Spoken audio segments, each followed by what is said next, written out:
chers amis, je pense que, comme tous les anciens ici, oui, là ça va comme ça, je prends le micro à la main. J'ai beaucoup apprécié le paysan, où est-ce qu'il est. J'ai beaucoup apprécié.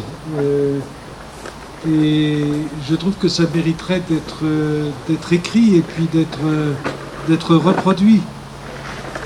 C'est tout à fait vrai. La République n'a eu de cesse de démolir la paysannerie française. Et aujourd'hui, bon, le nombre de paysans a considérablement diminué, comme chacun sait. Oui, je faisais des félicitations pour vous, jeune homme. Vous ne m'entendez pas. Je vous faisais des félicitations. J'ai beaucoup apprécié, et je pense que les gens de ma génération ont beaucoup apprécié ce que vous venez de dire, qui est un réquisitoire absolument parfait. Ça mériterait probablement d'être un petit peu développé par ailleurs, mais c'est remarquable et c'est exactement dit. Ça a été une destruction systématique de l'agriculture française qui maintenant est, pour ainsi dire, sous prime, c'est-à-dire sous perfusion. Elle ne survit que par les primes de Bruxelles. La politique agricole commune a été une tromperie supplémentaire parmi toutes les tromperies qui ont été faites aux paysans de France. Vous avez rappelé des chiffres, le nombre de paysans diminue en France chaque année de 20 000, 30 000. Bientôt, il n'y en aura pratiquement plus. Enfin, il y aura juste ce qu'il faut pour faire fonctionner encore un petit peu les grandes surfaces. Puis ça s'arrêtera là. Et donc c'est très intéressant parce que c'est un témoignage. La France est d'abord et fondamentalement un pays paysan. Et c'est parce qu'on a détruit cette structure paysanne fondamentale, ce qui n'empêche pas d'être un pays industriel également, mais c'est parce qu'on a détruit cette structure fondamentale qu'elle s'effondre. Et vous avez raison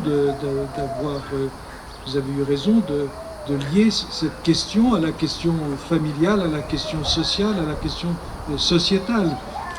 La République se moque de savoir s'il y a un paysan qui se suicide tous les 2 jours, pratiquement. C'est ça ce qui se passe en France.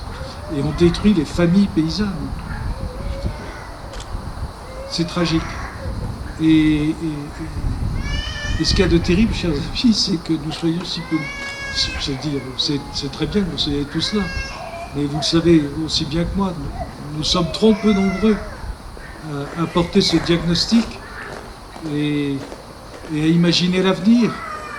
Essayer d'imaginer un avenir possible dans ce cadre-là, qui est un cadre effroyablement contraignant. Alors maintenant, tous les jours, nous savons que les enfants de France s'entretuent. C'est même plus les étrangers, c'est les enfants de France qui s'entretuent. Et Macron est là, il dit que c'est un fait divers. Il y a quelque chose de... Nous vivons une époque tragique, dont les Français ne se rendent pas compte. Qu'est-ce que le chef de l'État aujourd'hui? Qu'est-ce que le chef de l'État aujourd'hui? Macron, qu'est-ce que c'est? C'est un homme de passage, c'est un aventurier. Il a pris le pouvoir en 2016, 2017. Comment a-t-il pris le pouvoir? Vous en souvenez, il est allé en Algérie. Il a commencé par ça, pour dire que la France avait commis par la colonisation en Algérie un crime contre l'humanité.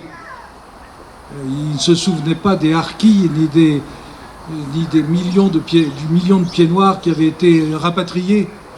Et il est allé pour stigmatiser la France et évidemment à recevoir en échange, bien sûr, l'assurance de voix pour l'élection et probablement autre chose, c'est-à-dire des moyens pour faire ses campagnes. Et il a toujours agi ainsi, cet homme. C'est-à-dire le pouvoir est une proie. Et en face de lui, qu'a-t-il? Bon, je sais qu'il y en a un certain nombre d'entre vous qui ont leur choix, et puis moi-même j'ai mon choix sur les candidats. Mais qu'est-ce que c'est qu'un candidat dans le cadre de cette République? C'est un homme qui est obligé de faire allégeance au système d'une certaine manière, de toutes les façons. Il devient lui aussi, même quand il est dans le parti des bons, l'aventurier de passage ou l'aventurière de passage qui doit se présenter pour essayer de conquérir le pouvoir. Il n'y a plus d'exécutif en France. Il n'y en a jamais eu. On a fait croire que De Gaulle en était un, mais non, mais De Gaulle était déjà un homme partisan. C'est pas pour rien qu'il a livré l'Algérie. Que paye-t-on aujourd'hui? On paye les accords d'Évian. Qui ose le dire? Alors ça commence à se dire. On paye les accords d'Évian, qui ont été une trahison effective, et d'une cruauté épouvantable.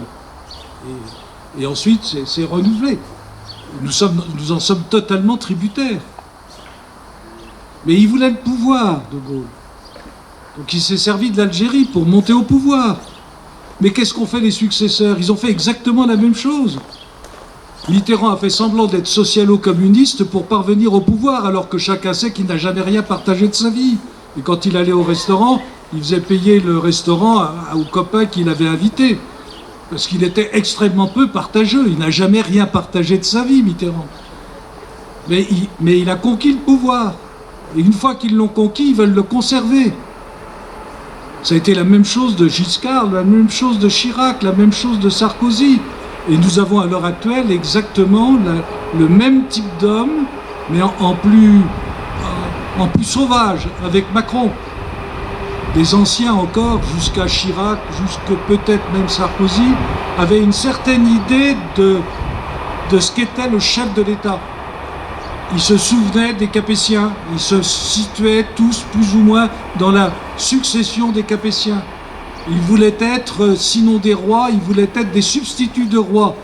Ce qui leur plaisait le plus dans la présidence de la République, c'était pas le mot République en réalité, c'était le fait qu'ils avaient les honneurs qui auraient dû revenir en principe à celui qui aurait dû être à leur place. C'était des substituts, ce ne sont que des substituts de rois. Et comment voulez-vous gouverner la France quand vous êtes avec de si mauvais principes, quand votre autorité ne recouvre plus rien que le simple désir de parvenir au pouvoir, de le conquérir, de le conserver pour vous et pour les vôtres? Quel est le problème de Macron aujourd'hui? C'est qu'il a 2 ans à courir devant lui et qu'il ne sait plus très bien ce qu'il est. Donc il passe son temps en jet, voilà, il va d'avion en avion et il se donne une importance internationale pour essayer d'exister. Il voudrait être l'homme de la défense européenne et pour ça il faut absolument créer un adversaire, il faut faire une guerre pour qu'il soit le chef de l'Europe de demain. Mais ce n'est que ça, son imagination, ce n'est que cela. Il n'y a aucun souci effectif de la France. Et son gouvernement, ben c'est du même ordre. Qu'est-ce que c'est que Bayrou? Enfin, Bayrou, il paraît il s'est jeté aux pieds de Macron pour parvenir à être chef du gouvernement, à être choisi. Il ne devait pas être choisi. Et il a fait un chantage à Macron. Et alors on est là, on nous dit, mais regardez, maintenant Darmanin est un homme de droite.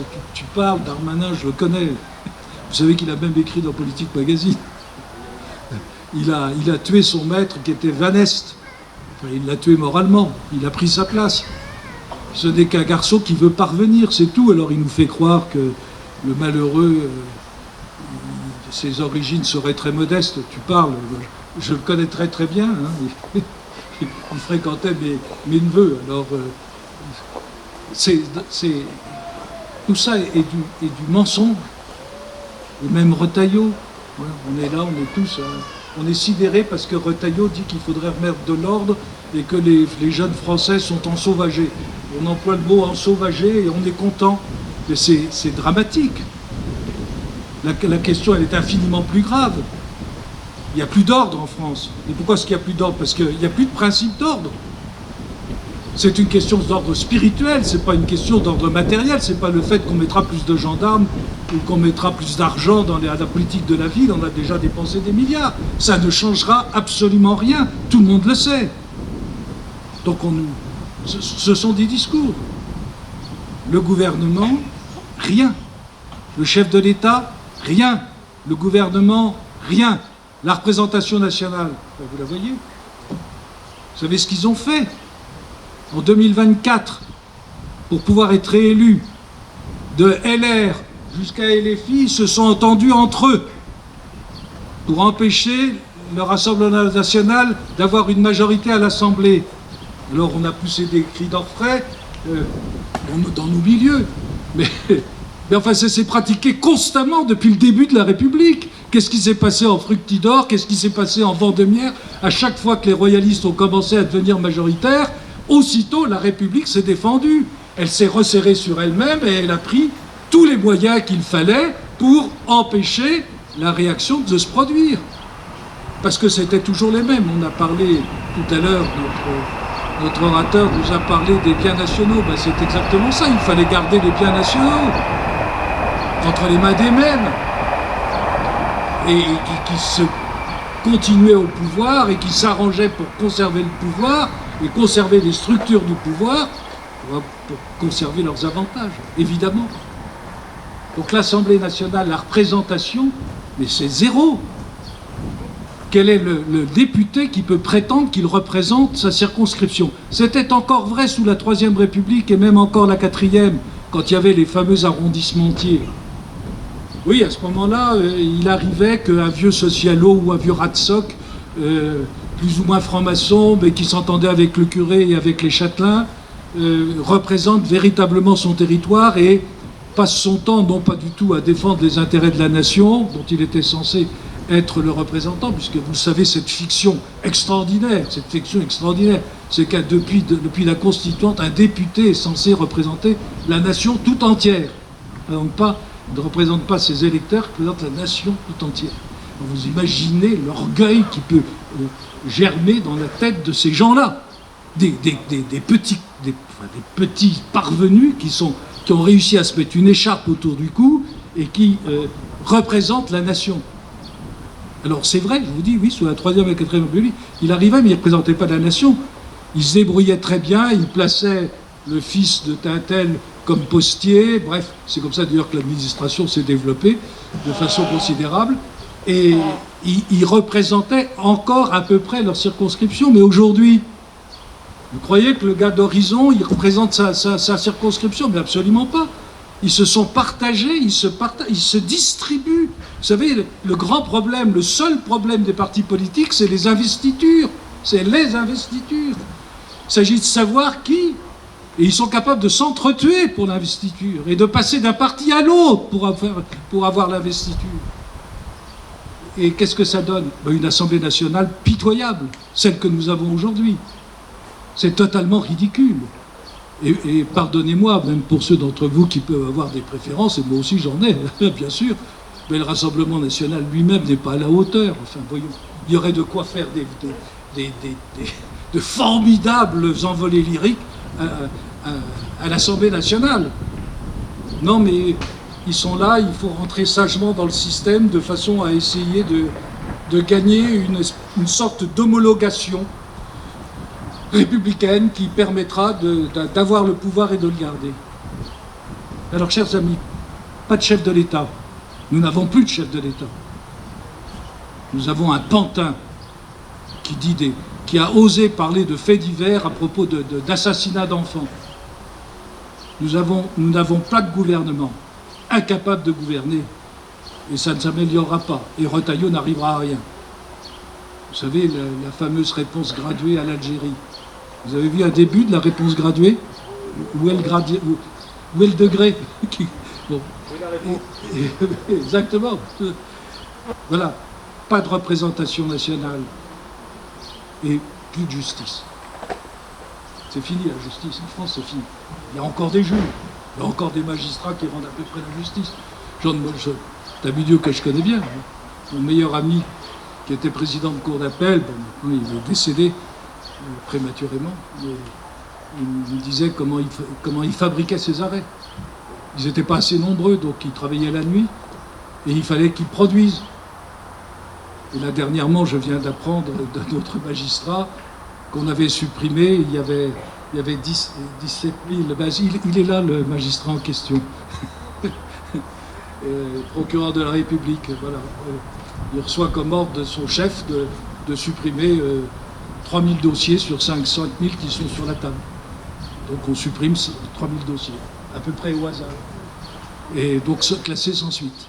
Il n'y a plus de justice, mais surtout ce qu'il y a de grave, c'est que la justice est passée de l'autre côté complètement. Ce n'est plus une justice. Tout le monde a très bien compris que les magistrats étaient complètement formatés formaté par l'école de la magistrature, bien sûr, mais pas seulement, par l'air ambiant, par l'idéologie républicaine. Le problème, c'est qu'ils ne sont pas là pour rendre la justice, ils sont là pour réaliser l'égalité. Donc comment voulez-vous qu'ils tranchent? Ils tranchent dans le sens qui leur vient à l'esprit pour réaliser ce qu'ils pensent être l'égalité, mais c'est pas une justice. Plus de chef de l'État, plus de gouvernement, plus de représentation, plus de justice. Qu'est-ce qu'on peut faire avec ça? Il faut dresser le bilan tel qu'il est et que personne n'ose dresser concrètement. Alors ça commence à se dire un petit peu sur les chaînes dites alternatives. Ça se dit surtout, évidemment, dans Politique Magazine, dans notre presse bien commun et dans la Nouvelle Revue Universelle. Je ne saurais trop vous inciter à vous diriger vers ces endroits où on peut s'abonner, parce que c'est indispensable. Mais en dehors de nos quelques organes, personne ne souligne cette crise institutionnelle qui est majeure et qui risque de devenir totale. Qu'est-ce que vous voulez que fasse Macron dans un cadre d'une crise internationale d'une gravité qui le dépasse totalement? Qu'est-ce qu'il peut faire? Il va faire semblant de faire la guerre? Qu'est-ce qu'il va dire? Ce qui m'affole, voyez-vous, ce qui m'affole, c'est de penser que vous avez des généraux 4 étoiles, 5 étoiles, qui sont au garde à vous devant cette petite bande de paltoqués. Je ne supporte pas. Je ne supporte pas de voir également des officiers de gendarmerie ou de la garde républicaine qui sont obligés de se mettre sabre au clair ou d'ouvrir les portières à toute cette bande je dis bien de paltoquets, de rien du tout, de rien du tout. Ils valent 1000 fois mieux, comme disait Tolstoï, 1000 fois mieux que les gens qu'ils servent. Ils sont là, eux, avec leur décoration. Eux, ils ont mérité leur Légion d'honneur. Les types, ils se la vendent. Enfin, il faut avoir un mépris souverain, et ça sera ma conclusion, un mépris souverain de la République telle qu'elle existe aujourd'hui. Et comme dit très bien Antoine, elle n'existe plus, mais malheureusement, vous avez encore des profiteurs. Donc, ayons un mépris souverain pour les profiteurs de la République. Je vous assure, d'abord, ça vous calmera, moi ça me calme de temps en temps. Je me dis, ils sont haïssables, et je ne regrette absolument pas de les haïr en tant que du mal, en tant qu'ils font du mal, pas en tant que personne, mais en tant qu'ils font du mal. Il faut haïr au moins ces hommes, ces femmes qui vivent sur des institutions aussi perverses et qui mènent la France à la catastrophe. C'est un premier point. Et dans un deuxième point, évidemment, avec l'espérance qu'un jour, moi je ne crois plus qu'au bon Dieu, et à une espérance surnaturelle qui crée les conditions dans lesquelles, effectivement, de façon naturelle, l'héritier des rois de France pourra revenir sur le trône de France comme il le doit. Dans le cadre actuel, imaginons un homme qui prenne le pouvoir aujourd'hui. Vous pensez que la rue de Grenelle va obéir aux ordres du chef de gouvernement qui dira « Maintenant, on va commencer à faire des dictées, on va commencer à apprendre aux enfants à calculer » vous croyez que Bercy va obéir, les 50 énarques qui se partagent le pouvoir au Trésor vont obéir à la personne qui leur donnera des ordres pour leur dire « Vous allez modifier le budget dans ce sens-là » On s'imagine, à l'heure actuelle, vous avez 5 millions de fonctionnaires, sans compter tous les vacataires. Ça fait peut-être 7 à 8 millions de personnes qui vivent de l'État, qui vivent sur l'État, sans compter les doublons. C'est impossible. Il faut une crise majeure pour que ces gens-là soient tout à coup désintéressés. Et comme je le disais tout à l'heure, je ne vois pas d'autre solution que, si on veut qu'ils abandonnent le pouvoir, je dis bien qu'ils abandonnent le pouvoir, il faut que ça ne soit plus intéressant d'avoir le pouvoir. Et pour que ça ne soit plus intéressant d'avoir le pouvoir, il faut malheureusement un drame. Alors quand même, espérons qu'on passera ce drame et puis que nous irons vers une solution royale. Vive le roi.